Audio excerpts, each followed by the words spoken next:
Hey dude, how's it going? Hey there. Just covering from Christmas holidays.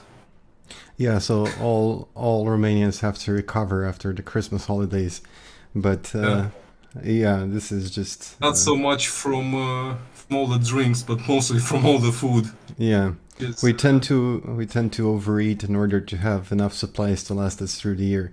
So guys, I've asked my dear friend Razvan here to join me for a chat and to discuss basically one of the things that has been weighing on my mind for quite a while, and that is how does one become an engineer, and especially an EE, an electrical or electronics engineer?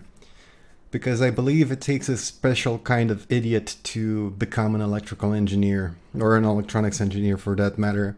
And I don't think that engineers, especially electrical engineers, are made rather or educated as much as they are born.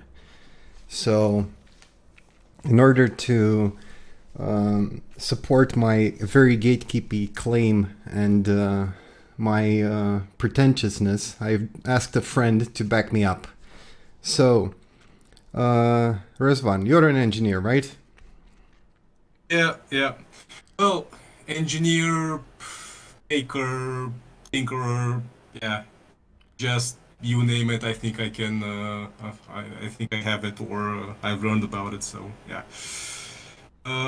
But yeah, interesting claim you're making there, and I don't know if it's a good thing or a bad thing, but I kind of feel the same. It's not so much about, let's say, learning about how to be an engineer. It's just how your mind works and stuff you do day by day that actually contributes to that. So, Yeah, so because we're both straight white male, we're gonna get canceled instantly for our claims. But what I'm trying to, the argument that I'm trying to make is not that you cannot become an engineer regardless of how much effort you put in or how much you work. Or I'm just making the argument that uh, it's not just the education that turns one into an engineer. It's also a very specific passion towards something. So I'm pretty sure yeah. that lawyers don't become lawyers because they're passionate about being lawyers.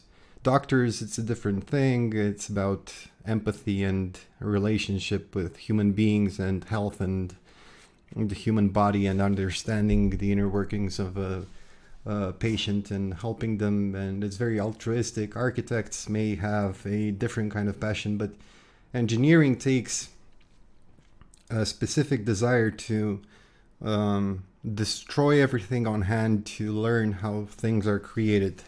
So, what did you study? Yeah. So, I have a bachelor's degree in electronics and telecommunications. Mm-hmm. That's the official titleship, but for everyone else, it's electronic, basically. And you studied in Um, Romania.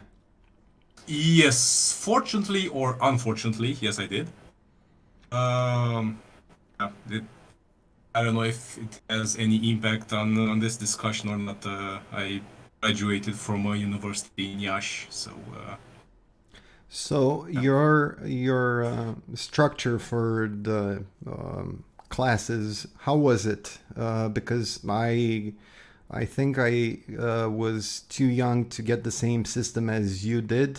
You're not that much older, but because we had a lot of incompetent ministers of education, we had a lot of different educational systems. So each minister brought their own system and redeveloped the entirety of education, and you might have gotten a different thing. Yeah. So for me, it was the Bologna system. Bologna, very apt name, but for you, it might have been something different. No, no. So for me, we also got the Bologna system. I believe we were in the, let's say, finishing moves of this thing. Okay, so you did four Uh, years. yes, full 4 years of university, which Looking back, I don't think it was necessarily enough. Okay. At least not for something as complex as electronics, but the, let's say, real thing that irks me here is you were quite right in saying that everything was quite chaotic.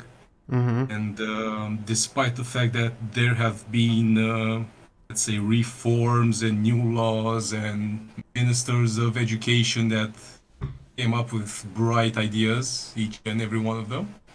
Unfortunately, yeah, we kind of talked about this, the two of us in the past, and I think we had similar experiences in our university years, in the sense that it was all a big mess with, I wouldn't say incompetent professors and teachers, but people that really didn't want to be there.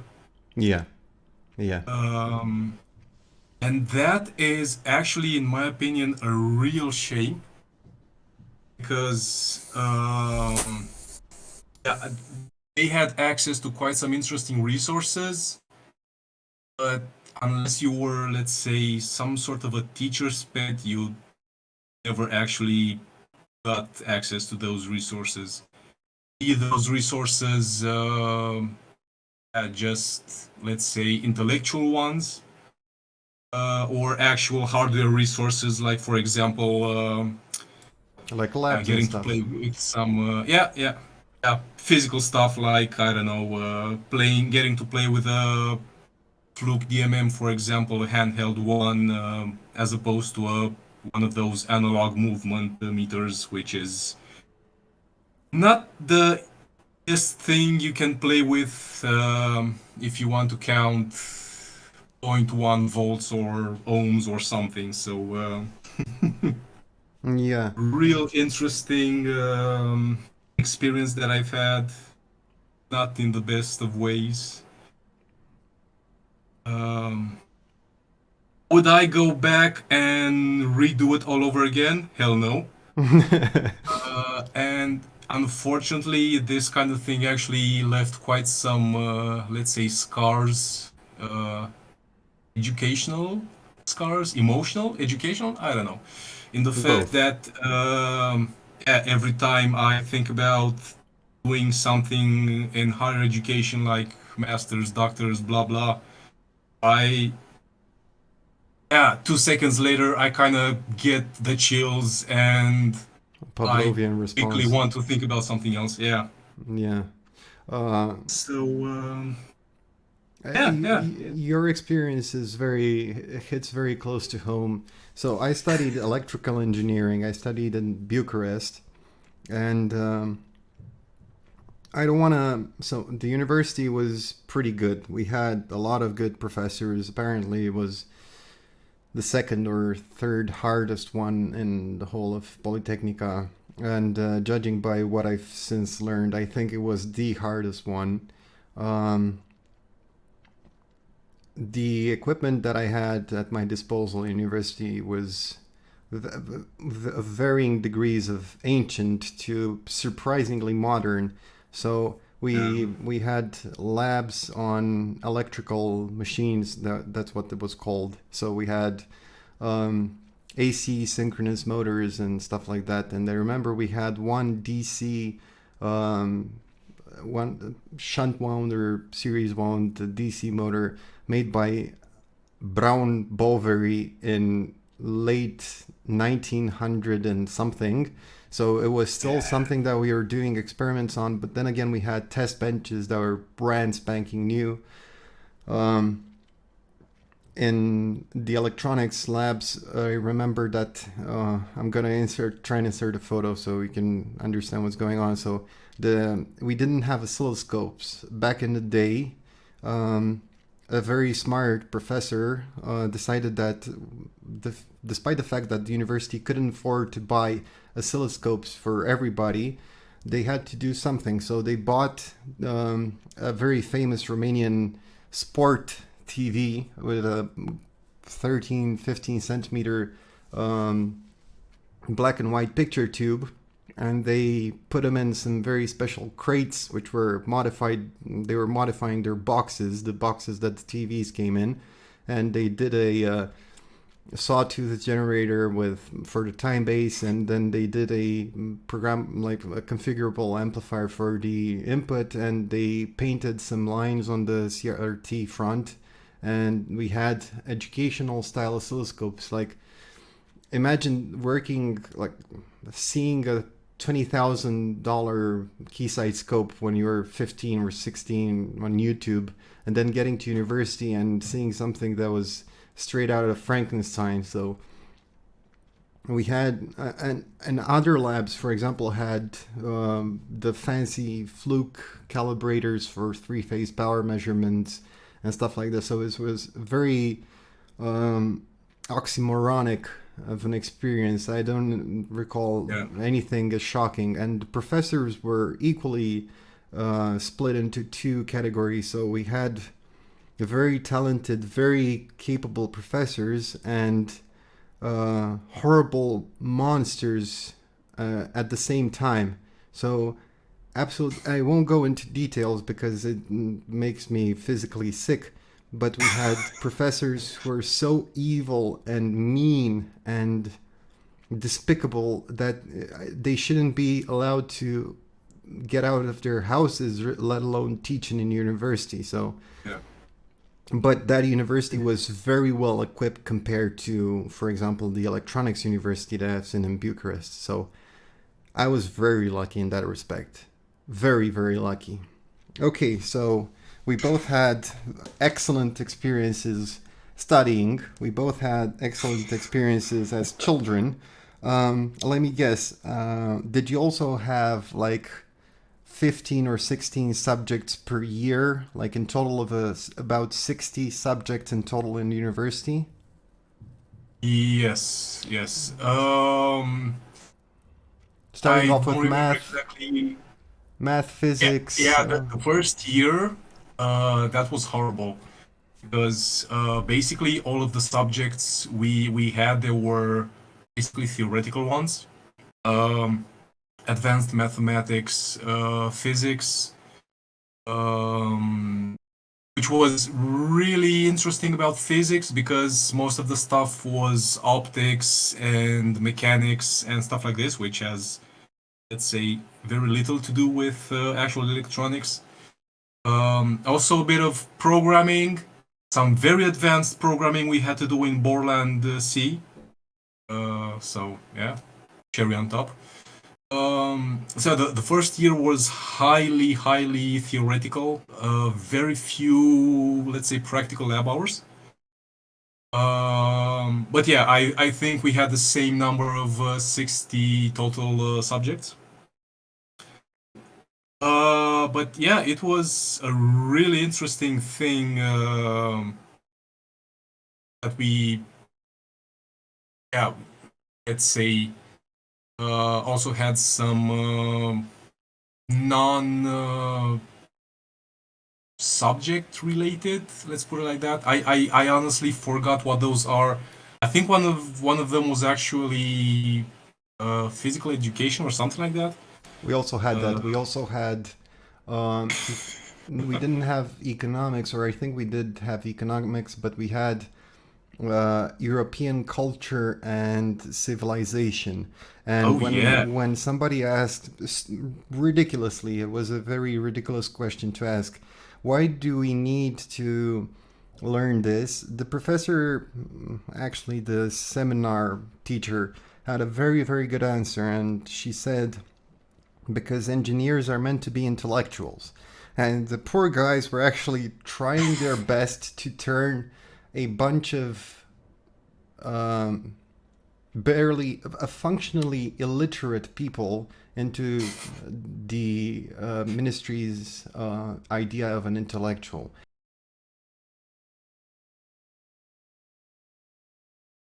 I had a colleague at university.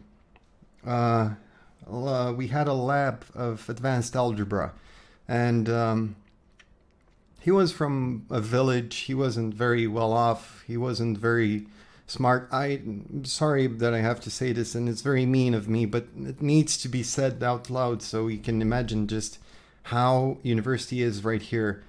Um, we had this seminar with this very nice young professor. She was a very lovely lady, and she evidently had a lot of gift, a very pleasant demeanor. She was very good at explaining Mm. stuff.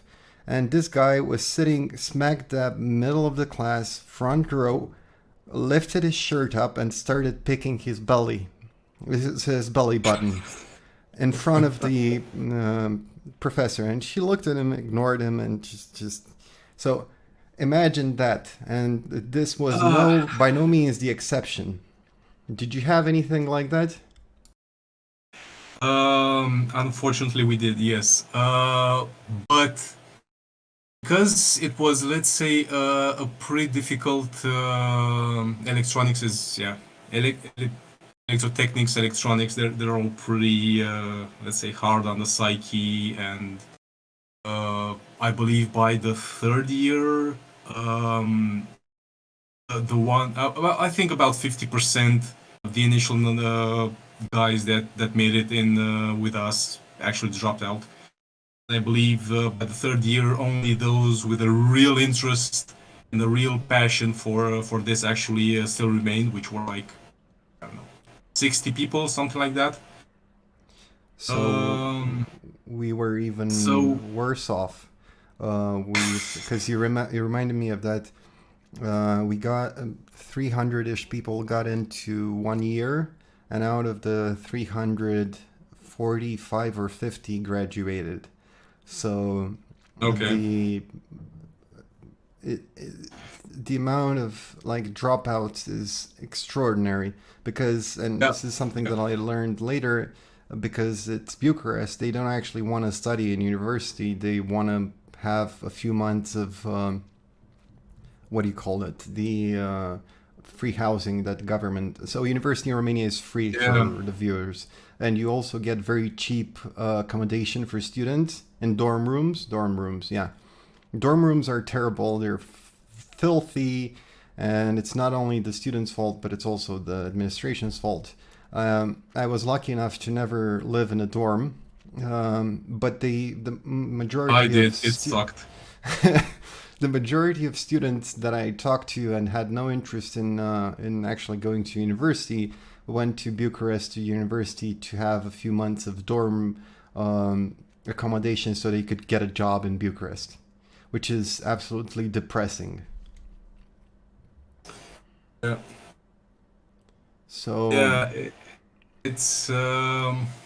It's an environment, let's say, a very harsh and hostile environment, and like I said, I think only those with either a real end goal of becoming an engineer survive, or someone that has an extreme passion for what engineering actually is, not necessarily for the university itself. Um, yeah, so I'm not gonna say it takes a rare kind of person to actually go through 4 years of what is basically hell. But yeah, it's pretty commendable for those that actually finish a technical university in Romania. So it is a testament to their persistence more than anything else. I'm going to actually have Yaromir over for a talk as well. Um, and I'll try and get a few German people to come and chat with me on this topic because I'm very curious about how their experience with university was. Okay, so you said you only have a bachelor's and you have a profound Pavlovian response in relation to any form of yeah, standardized education. Um, unfortunately. when did you start working as an engineer? Or when did you start working in your field? Actually, I think looking back, I was pretty lucky. I think I found an actual job in my field about 4 or 5 months after I actually finished, after I graduated from university, which is, yeah, from what I've heard from other people, quite rare. Mm-hmm. And so my first job was as a test engineer. Mm-hmm. It was in a production line, which, yeah, not necessarily the best thing for a beginner, but also not the worst.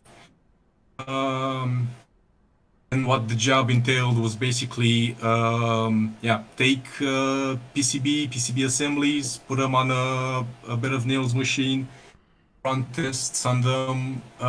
And the real nice part was that if any defects, any bugs were on those assemblies, I was actually responsible for fixing them, which was Great.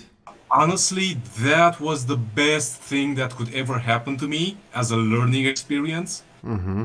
because that is, let's say, where I actually honed my debugging skills and my um, yeah, thought processes that you need to go through to actually debug something and get to the bottom of what's actually going on here, what's good, what's wrong with this thing. So yeah, and especially if you're doing this on the production line, you always have a time crunch. And I think the combination of these things actually helped me get quite fast a sense of how you're actually thinking about things, how you're debugging something, how you're fixing them, what possible solutions there are, um, what are the, let's say, low-hanging fruit that you always need to, let's say, reach for in certain kinds of situations. So Thou shalt I think measure I was one of the voltages. lucky ones. Yeah, actually, you seem to have been very lucky. Uh, Yeah. so, what I've noticed around Bucharest, especially, is that there's kind of two ways you can go about getting a job as a student. So, there's three, I think, major companies, electronics companies, with not headquarters, but offices in Bucharest. There's Yeah. Infineon, there's Microchip, and there's On Semiconductor, and now there's also NXP. They just opened a competence center in Bucharest, right next Okay. to the university. So strategic positioning right there. So what they do is they have open days, and they invite students over, and the Polytechnica University actually has fairs, job fairs, where you can go and sign up for internships and stuff like that.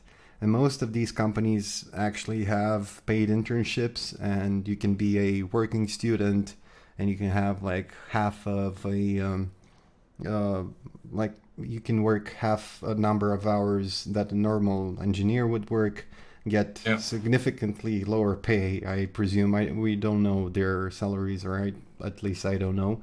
But as a learning experience, I think it's pretty great. The problem It's is invaluable, yes. the problem is that sadly, what I've seen is that um, even those who join these sorts of programs, and I'm gonna get flack for this, like, oh god, I'm already regretting saying this, but even those who join these programs are very, very, very, very disadvantaged from the get-go, because they have no practical skills when they start working, and Yeah. the fact that there's been 2 or 3 years almost of online school has done a severe number on the reliability of the system, which was already frail as it was, but it's even worse now. So let me give you a quick Yeah. example. My employer, which shall remain unnamed for this video, everybody knows who I work for by now, but my employer actually, so we went and had the joint project with the University of Electronics and Telecommunications here, and around the third year of university, the students have two projects that they have to complete. One of them is a hardware project, and the other is a software project, basically.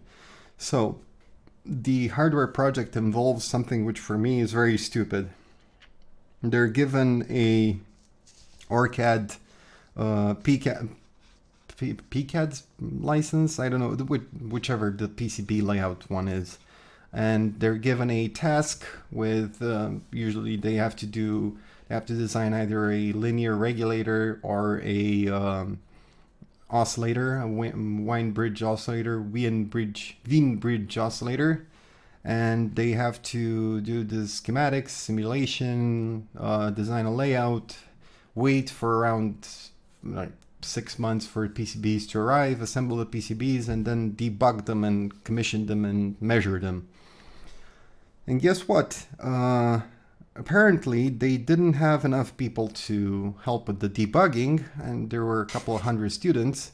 So a coworker of mine and myself went to university, and we spent around, I think, 30 hours each helping the students debug their projects. And out of 120 that we had to take care of, the only 3 or 4 who didn't make it were those who didn't actually come and join and didn't want to complete their projects.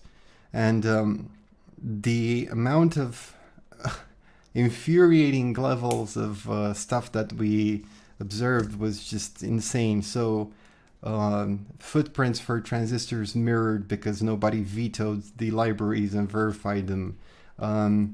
The ones who had Wien bridge oscillators got 2 separate trimmer potentiometers surface mount instead of a dual ganged one for the frequency control, which is beyond ridiculous in a Wien bridge oscillator. So they had to turn 2 potentiometers at the same time to adjust the frequency, and if they spread them apart too much, it wouldn't oscillate, and everything was insane. They had a very limited selection of components to get a very broad range of frequencies or output voltages or stuff like that.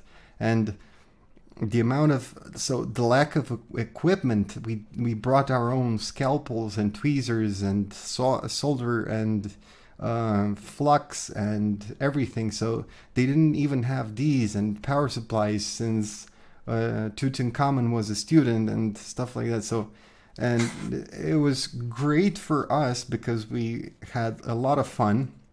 It was great for the students because they actually learned something. Yeah. And everybody actually asked them to give us some feedback, and I came back home with like 3 or 4 pages of handwriting thanking us instead of actually giving us feedback. That's awesome. But the funniest thing happened right about at the end when we were kind of done with everybody. A couple of students whom I actually later met at work, they became working students. Came to me and Bogdan and asked, my coworker, came to us and asked us, sorry, could you help us with something? We're worthy, or could you explain to us the difference between a MOSFET, a bipolar, and a JFET? And we were both like, Jesus. Oh, yes. And we started doing the schematic diagrams and the symbols and the equations and stuff, and we were looking at it like, what the hell is going on? And then we started lowering the level, and finally it clicked, and they were very, very happy. So yeah, honestly, this last thing really does ring a bell, because it's quite similar to what happened to myself and other colleagues actually during our university years. And I think also happened to those kids also. So teachers literally just slam the door open, they come into the whatever kind of room they have there, and they just literally start spewing, throwing stuff around on a blackboard or on a whiteboard or something, and with one hand they're writing stuff, and in the other hand they're wiping it off Mm-hmm. just as quick. And kids are actually, let's say, they have to struggle to make sense of what's going on and try to grasp uh, whatever is being presented to them, and also take notes at the same time. So it's this thing about I think university in Romania is basically somewhere where students just go to, yeah, write stuff on pieces of paper or whatever, and that's it. They don't go there to actually, um, let's say, learn about concepts and about electronics. And unfortunately, I think this is the, let's say, under theme of everything that has to do with the Romanian teaching system. It's not necessarily a lack of teachers that we're having. It's a lack of good teachers. So Yes, and those teachers who are in the system become impossible to fire, and they just become reigning deities over their tenures, and everything yeah, is done their way or the highway, and it makes it impossible for new professors to join and yeah, to take, pass the whatever, pass their knowledge along and start new generations of future professors yeah, for electronics, and to um, basically change the paradigm of the educational system. Because if somebody starts spewing 20 pages or 20 whiteboards or blackboards of high level math with no context, with no explanation, and refusing at the same time to answer any question, no matter how dumb it is, because if there's a dumb question, people aren't really dumb in that context. It's the question which explains to you exactly what you haven't touched upon enough. So if I ask a dumb question to somebody, it's kind of their fault if they're a professor for not explaining properly. Okay, there's exceptions to this rule. There's people who of literally course, have yeah. no idea what's going on, but you should be far more open. My girlfriend was telling me that there's student hours abroad, and the professors leave the doors open, and everybody can come in and ask questions, and they have to be available for the students in order to, fulfill their duties, because otherwise, what are you there for? It's very easy. You can just play a tape, a CD of somebody, a recording of somebody just spewing stuff, and play some slides. But that's not what Yeah, a professor that's not the whole means. point. Yeah. Yeah. And Actually, please go yeah, ahead. and I'll say this afterwards. the number of labs that we had, so there were very few subjects that we had that actually had labs. And I think in total we had less than 150 hours of lab work, and that might be Yeah, generous. So for a technical university, where, and I'm not surprised to see that new students, graduates, have no idea what's going around them, what's going on around them. The problem is that it's not changing, and despite the fact that we have the entirety of the internet available, we're still teaching. So for my university, they were still teaching. I don't even know if there's a term for it in English, but there's a thing called a cyclo converter for giant AC synchronous and asynchronous, mostly asynchronous motors, which relies on a huge bank of thyristors to drive an AC synchronous or asynchronous motor, and it hasn't been in use since the 1960s. So you can imagine that, because we were still learning about that, but we barely touched on newer stuff like programmable logic or field-oriented control or stuff like that. So yeah. Unfortunately, we had the exact same thing. So yeah, my university years were, yeah, in the years of our Lord 2000 something, and we were actually learning about stuff from the 80s. we had quite a few classes where we touched upon integrated circuits from the 80s, anything from logic gates to microcontrollers. Yeah, basically everything that, well, not everything, most of the stuff, a significant portion of it was so, let's say, steeped in history and obsolete that yeah, after I finished university, I basically needed to, let's say, rejoin the new world and start learning how stuff is done with modern concepts and components. You know So, why they do that, right? Because they don't because have they're poor and the universities only have exactly. stuff from the 80s. Yeah, we don't have funds for new equipment. One of the funniest Actually, things. it's I don't think it's necessarily just that because, for example, at some point during some lab hours that we had, um, yeah, we were playing around with stuff and was asking the teacher quite some things that, yeah, why isn't this working and what's going on here and can you please explain it? Which was, say, one of the more rare occasions to have someone on the other side that was quite receptive to these kinds of questions. And yeah, we were actually working on an old Romanian oscilloscope with logic signals. So yeah, you basically could only see part of the signal, not the rising or falling edges, because the scope was that crappy and old.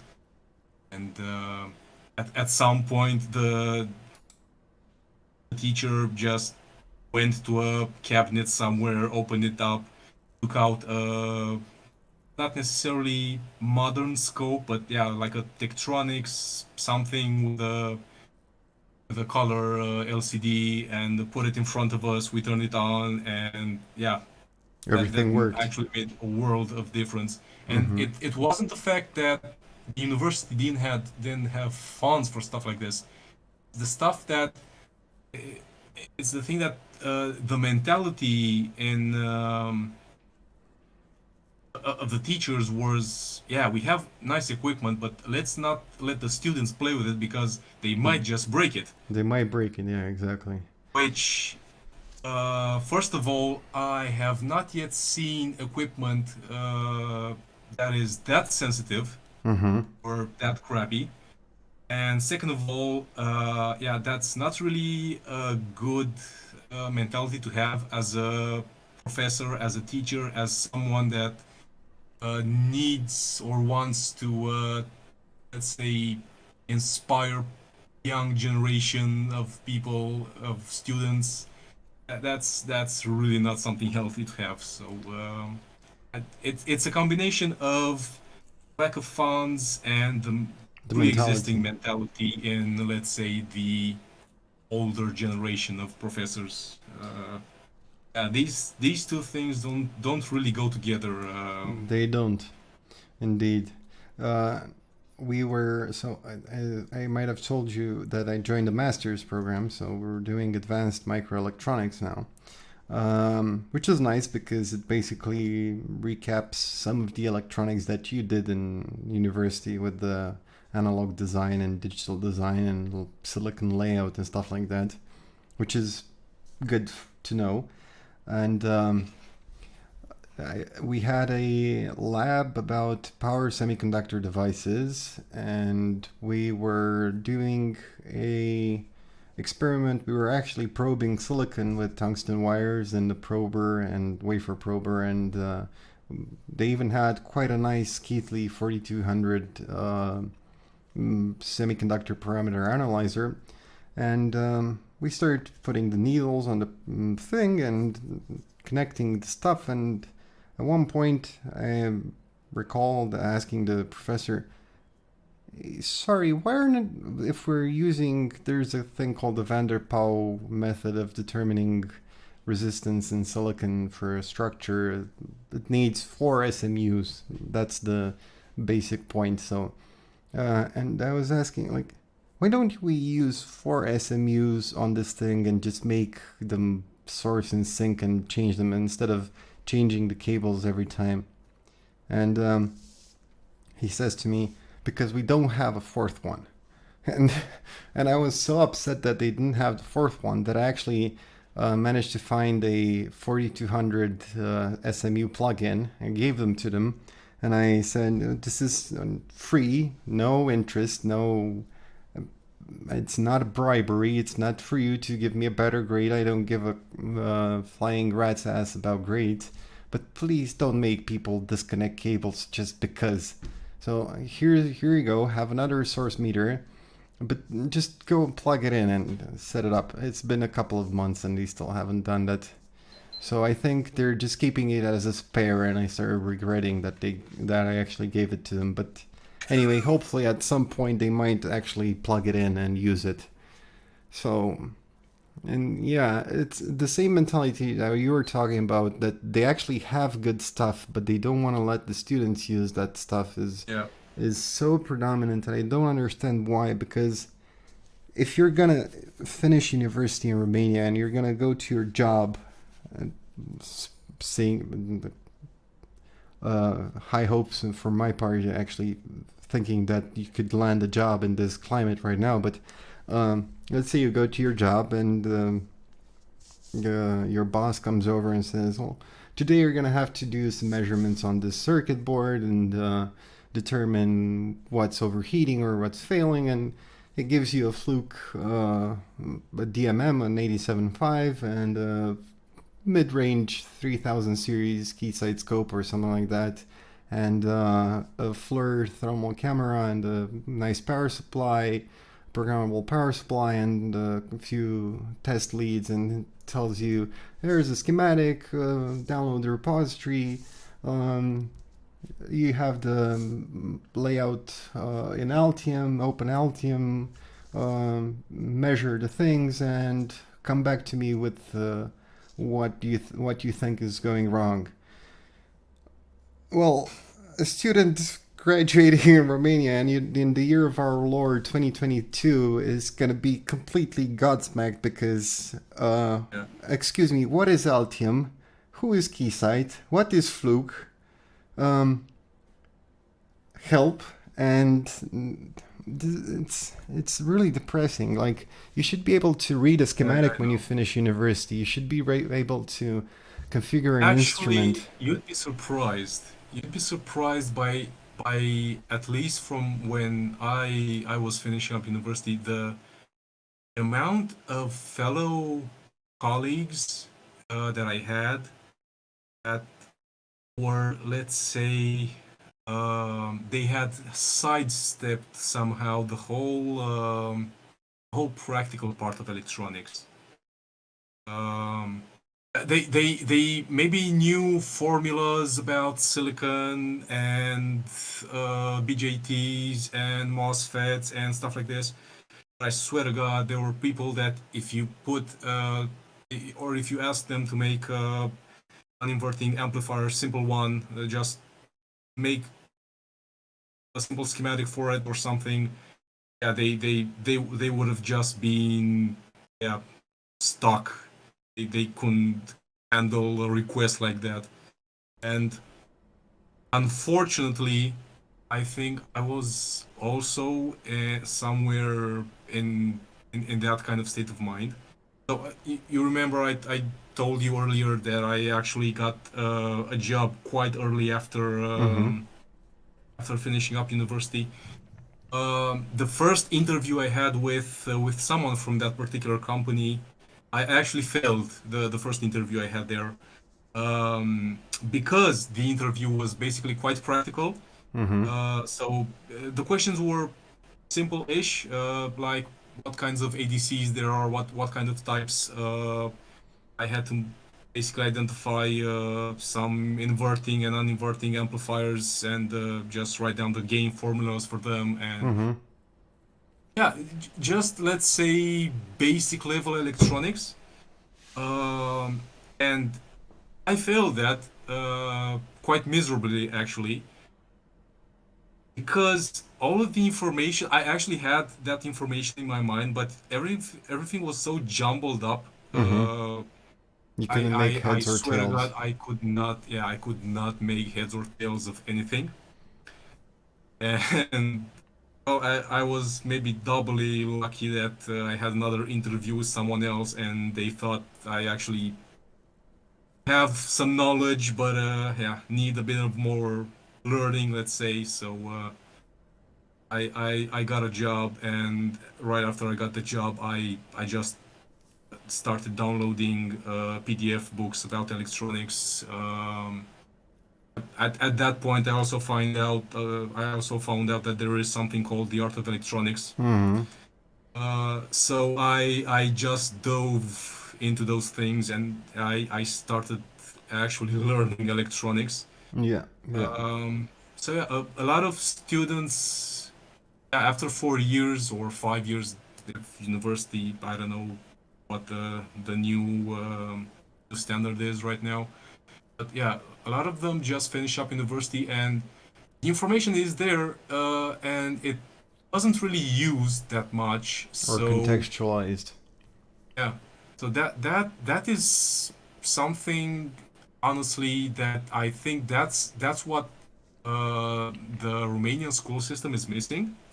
Because I've had a real nice opportunity. So I'm living in the Netherlands for the last 5 6 years, and I've talked to people around here, and basically what university in the Netherlands is, it's literally just from the first year up until the last year of university, it's literally just a bunch of projects. Mm-hmm. So people, all the students are doing, they're just working on projects either alone or together with other colleagues.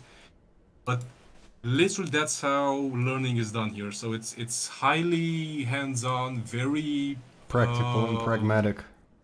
yeah, extremely pragmatic. And I think it's this lack of experience, and let's say opportunity for whatever information is inside the student's brain gets somehow translated into physical things. I think that's what it's really missing in Romania. So yeah, a, a deep sad note, but unfortunately, it's the truth. I was one of the even luckier ones because I started actually working when I was in the second year of university. Um, Ever since I started university, we had some symposiums or whatever they're called, like student projects conferences. And every year I Yes. signed up for a different project, and actually I signed up for multiple projects every year with various professors from various universities for various faculties because they're intermingling. So the faculty of applied physics had professors who were teaching physics for our university, etc., etc. And in the second year, actually, I participated at one of these conferences, and I went and presented a Geiger counter that I'd built, uh, like saving pocket money, and it was very, very like arduous efforts. You know, poor students have Yeah. nothing, and you save all the pocket money in cash and have everything you have to order a cheap Geiger counter, Geiger tube off of eBay, and get some components from a shady shop in Bucharest and solder them as well as you can and program a small Arduino and get some readings. And I went to the faculty of applied physics. I presented my project, and after it was done, and I won first prize. I don't want me to brag, but I Yeah. won first prize. Um, One of the guys at who were basically in charge for the relationship between the Physics Institute here, the Nuclear Research Institute in Bucharest, um, and the relationship with the university actually took me out of the classroom where that we were presenting and had a quick chat with me. He got a Berthold Umo Geiger counter, actually a proportional counter, and he tried to see, is it any accurate? Like, is it even close to the thing, and he gave me his email and his phone number, and we started chatting. And he told a friend of his about me, and that friend of his was the guy who actually mentored me in electronics, the former director of the Nuclear Physics Institute under Ceausescu, very brilliant electronics engineer guy, the last, basically the last nuclear engineer, nuclear electronics engineer alive in Europe. So he taught all of them, and was one of his disciples. And he got me Nice. a job at the institute, and I was a nuclear electronics technician for almost 2 years of my life. So, third and fourth year of university, and did my bachelor's thesis with them. Wrote an article, and I was very, very lucky because I got to work with the coolest stuff. I got to learn how to use the most expensive electronics test and measurement equipment, and how not to destroy $20,000 worth of oscilloscopes in 15 minutes, and how not to kill myself with liquid nitrogen, or asphyxiate myself, or irradiate myself. And it was very, very, very interesting, and it's something that I'm very privileged to have been able to do. But when you think that there's several universities in the United States of America which have nuclear research reactors, and students can take student jobs at the reactors and become trained reactor operators in their sophomore years, or even some of them in their junior years. I've seen cases. I feel like a very, very small fish in a big pond of koi carp. So, yeah, I'm privileged compared to Romanian students, very much so. But damn, even the best cases here are nothing compared to the opportunities that you have abroad. And this is one of the reasons that I'm very, very upset with myself for not going to study abroad. But anyway. Same here, actually. Mm-hmm. But at the same time, I did try to actually go abroad and yeah, first do my. First, I was thinking about doing university there, and then after graduating, I was actually thinking of doing a master's somewhere abroad. Um, the thing that, let's say, nobody tells you is the level at which, let's say, a Romanian student finishes his studies, and the level of other universities abroad, say Denmark, Germany, the Netherlands, uh, some French universities. Uh, maybe it's a good thing I never actually got to go abroad when I was still studying, because I don't think I could have actually I could have let's say could have been at the same level that the students there already were. Because they had Um, a much stronger foundation than we had. First of all, because of, yes, the foundation itself, so it's the stuff they're learning, but also how they're learning. Mm. I told you a lot of things in the Netherlands are done as a, let's say, in the form of a project that gives someone an immense oh, let's say a toolbox Mm-hmm. that has a lot more tools in it than someone that just memorizes stuff from books and just takes some exams on those things, and that's it. Mm-hmm. So it's not necessarily what's being learned. It's also the quality and the method of Mm-hmm. how students in Romania and students abroad actually go through university. Um, So you have the same frustrations that I have regarding the university system. which is very funny. Yes, Yeah. yes. And my frustrations have gotten even deeper since I have been talking to people from Germany, from the Netherlands, comparing how university life is. Um, I've had talks at, yeah, let's say more higher up levels of discussion how life is, and with some people have actually gotten down to quite some detail about it. And I feel the more I talk about this with people, the more, let's say, I kind of get frustrated. Why couldn't I have had a similar experience in Romania? But also somehow I feel, let's say, uh, content at, like I said, if I would have gone in my early university years, if I would have went for an exchange program or Mm-hmm. just for a master's program or something like that, I would have went somewhere abroad. I don't think I could have been at the same level as the other students. Um, and I think that would have been actually even more frustrating.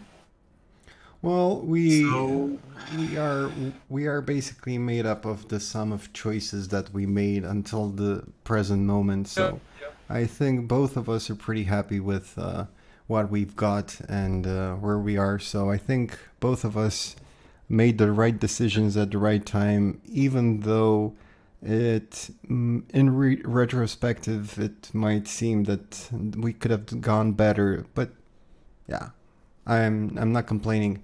And despite of all the traps and caveats and pitfalls of the Romanian educational system, I still think that there is hope. Although, hope dies last, as we Romanians like to say, because we're very stupid. um, Hope dies last, but right now it's on the floor, pretty well beaten up and bloodied and bludgeoned, and it's like the horse and the stop beating a dead horse joke. So there is hope, but there's a very, very small amount of it left, and it's not only in our field, it's in all the fields. So medicine is just as bad, so med school is just as bad. yeah. Law Or school maybe even is, worse, I actually. think, maybe even worse. Yeah, law school is just as bad as I heard. Um, the different humanities are just as bad. So geography, linguistics. We don't have professors, teachers. We don't have high school teachers really anymore. And in an era where everybody's trying to steer clear of all those ancient methods of teaching, and the corruption in the educational system is still so sunken in, and where everybody's trying to improve and get new ways of education and learning and keeping up with the times, and we're still very, very far behind. And it's still very much a pity, because we're not that stupid as a country, but damn, are we proud. Yeah. Yeah. uh, I Um, I still have a couple of questions. um, sure. Fire One away. of which is, uh, what was your favorite toy as a kid? Oh man. um, the answer might actually not be what you might be expecting or what other people might be expecting. Um, my favorite toy as a kid was actually uh, a very early version of an, let's say, airsoft gun. Okay. But not well. It was a combination of different things actually. Number one, I was as a kid and still am extremely passionate about guns, Mm-hmm. toy or real. It doesn't matter. If it clicks, I'm probably into it. He's secretly But also American, because of everybody. He's secretly American. He just doesn't want to yeah. admit it. But the reason why it was actually my favorite and why I kept it for a really long time because of it was an actual functioning toy. So Mm-hmm. you had to actually yeah, pull back the trigger. You actually had to cock the Operated. spring in it. Yeah, yeah. You needed to put a ball inside of it. It didn't have a magazine. It was, let's say, just one round fire kind of things, and it was really well made, and it was so well made that I could actually take the thing apart, Mm-hmm. look at it, study the thing, and actually put it back together. And every time I put it back together, the molding was done so nice that it actually went together quite well every time. Mm-hmm. It's really cool. So yeah, and the thing is, yeah, of course, it was plastic, and yeah, I was a pretty eager kid and really hard on it, and stuff broke, you know. And every time something broke, I just took the thing apart. S- let's see what broke this time, and I tried my best to fix it. Uh, because the What? spring in it was actually quite rigid and quite powerful. Glue was not always the answer. So So it was sometimes, glue. It was more glue than gun by the end of its life. actually not really, because at some point I saw the glue wasn't working anymore, so I started, let's say, doing more mechanical stuff to it. So, for example, at some point I started placing some plastics things with either metal screws or some pieces of yeah, metal plate or something in the similar shape that the plastic one was. So um, it was a really interesting, let's say, experience to have. I think I had that for about 5 or 6 years. Wow. It it yeah, like you said, by the end of it, I think it was more glue and bits stuck onto it than the original thing. But I swear to God, that thing was so dear to me, and it gave me so much fun. Um, Truly yeah, that heartwarming. was yeah. So Do you really? that Do that you, I think you missed that? You missed that toy with every bullet so far. yeah, probably. uh, yeah. I now I have money and I can get any sort of thing I can, any sort of toy gun I can imagine. But honestly, I still have a soft spot for 3D printed guns, or let's just say really doubtful, uh, cringy things that you can print and put together and say that they're kind of a gun. So yeah, it's I'm going it's to something I insert never grew out of, but uh, I'm go- I wouldn't replace the feeling with anything else, honestly. for our foreign viewers who don't know the pleasure of Pushka cu Cornete. I'm going to insert a small story paragraph here after we're done talking, because it's an experience that only a Romanian kid can relate to. But um, yeah. Anyway, so it was very unexpected. I didn't think you were a gun nut. Um, so your favorite toy was a gun. Jesus, I was expecting you to say Lego. That brings me to my last point.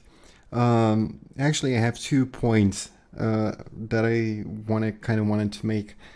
Toys are getting dumber every day. Remember back in the day when you get a Kinder Egg? Americans don't know what a Kinder Egg is, but anyway, you remember when you get a Kinder Egg and it took even an adult person quite a while to figure out, and now they're yeah, just yeah. like a couple of bits of plastic and you have to put them together and that's done. Is it a couple of bits? Because most It, of the stuff I've seen recently is literally just a single piece of plastic, and that's it. That's the whole toy. no, because they're too big, the ones that we have here, to fit in the yellow egg thing, and so you don't have. It's not required to assemble them, but you need to make it one piece so it's bigger.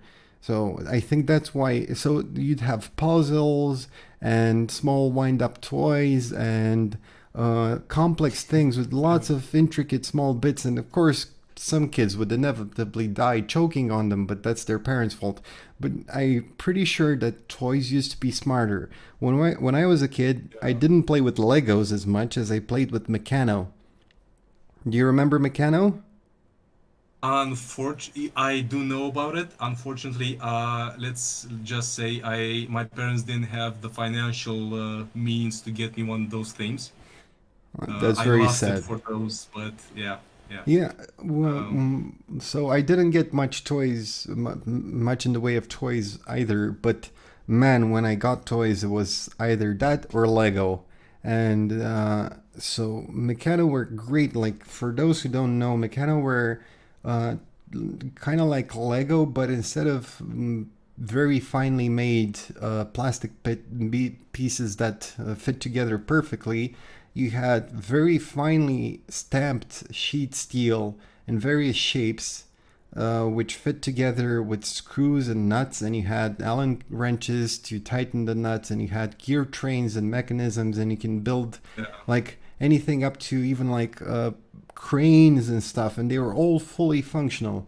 And yeah. imagine And just metal. in metal, yeah, metal, entirely metal, except for like the little motor casings that were plastic. But imagine trying to sell something like that today, like metal toys with small screws. Oh my God, they're gonna kill half of the Yeah, the newborns. activists are gonna be Yeah, on you yeah, like like a ton that. of bricks.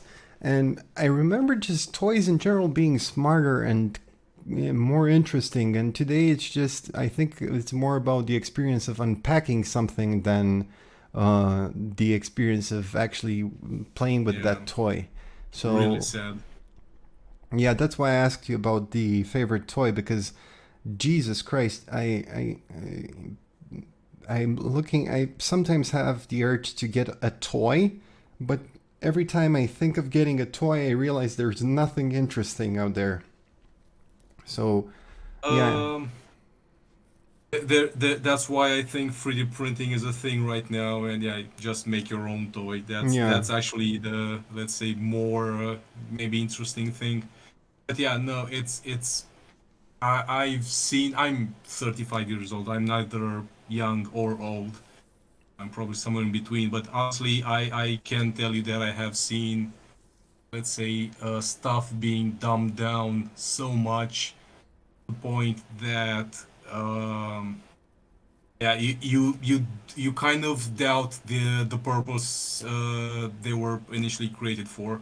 mm-hmm, From the toys in kinders, indeed, from to yeah, what's actually available for kids nowadays. Uh, I told you I had a toy gun that actually worked.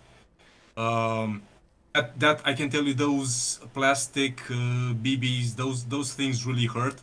That's because I was dumb enough that I actually shot myself repeatedly with that thing on purpose.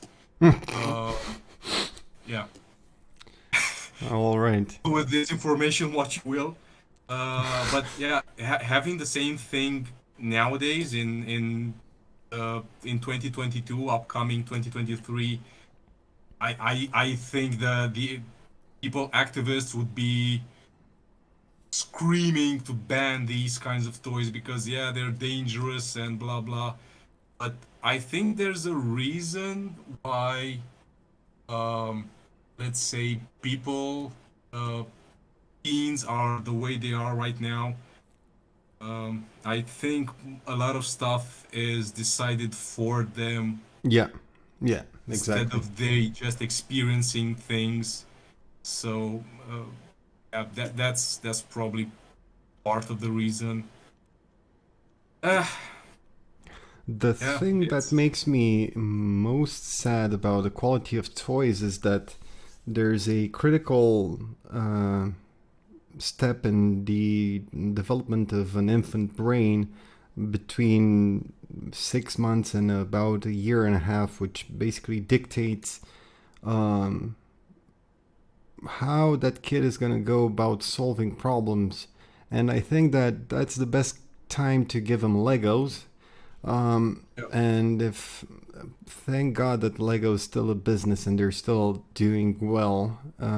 Pretty surprised that they haven't gone out of business entirely, but I think yeah, they're still gonna be around. I think more parents should buy their kids Legos and stop giving their kids the damn phone as a pacifier. Yeah, there's actually a thing, a public safety announcement on Romanian TV.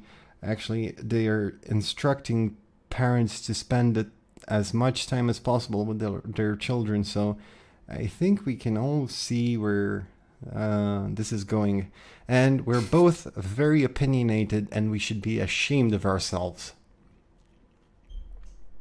I mean it. Yeah. We're both very opinionated, and we should be ashamed of ourselves. Anyway, that's kind of all the time we have for today. I wanted to thank you very, very much for backing me up on the fact that going to university in Romania is a nightmare, and that's why I've gone bald at 27. So, Well, yeah. I'm bold on the inside, if it's any consolation to you. So. The light inside me is still the light inside me is dead, but I still work. So, any closing remarks for anybody who wants to go into engineering? Don't go into engineering in Romania. That's from my side. And if you have any closing remarks, Razvan, please use this time as you wish. Yeah, I actually do have a remark. It's really similar to yours. If someone really does want to go into any kind of technical science, electronics, electrotechnics, whatever, the recommendation would be try and have these studies abroad. It's much simpler than you would think. In some countries, money is not necessarily an issue, like I initially thought when I was trying to access these studies. There's all kinds of internship programs. Some universities are actually free, or they can provide quite some, let's say, funds. Working while learning is not just a thing, but it's highly recommended in, let's say, more civilized countries. So yeah, never hesitate of living out your passion and studying something that you think you are passionate about. Just because let's say, your home country doesn't really have the necessary resources for you. There's a really wide world out there. It's the year of our Lord 2022. There's so many possibilities, so don't get bogged down in details. Just try and go for whatever you feel like you want to do. That's my main, let's say, take home message. And basically, what you're telling people is don't get born in Romania. But yeah, that's kind of basically the takeaway. There's and if you have to study in Romania, just start studying before you go to university. Yeah. Like, yeah. Anyway, thank you again so much. And thank you for giving me this opportunity to speak out. I have to say this is the first time I've done it, let's say, in a more formal manner. So yeah, thanks Hopefully for giving more me than this. two people will watch this video, and it's been a pleasure having you. And I'll leave you with this stupid quote that I remember off of one of the walls in my university, belonging to Nicolae Vasilescu Carpen, who said that, so I'm paraphrasing a bit, but he said something like engineering is the tendency of human thought to trend in the same direction. And do with that information what you will. Thank you very much for listening. There might be some graphics scattered around this video, but again, thanks for joining me, Razvan. May you have a excellent Pleasure. new year with loads of PPMs, and let's Yeah. do this again sometime. And I'll probably have more Thank you. guests in the future. So thanks for Thanks. listening, and have a great evening or whatever time of day it is when you're listening. Goodbye.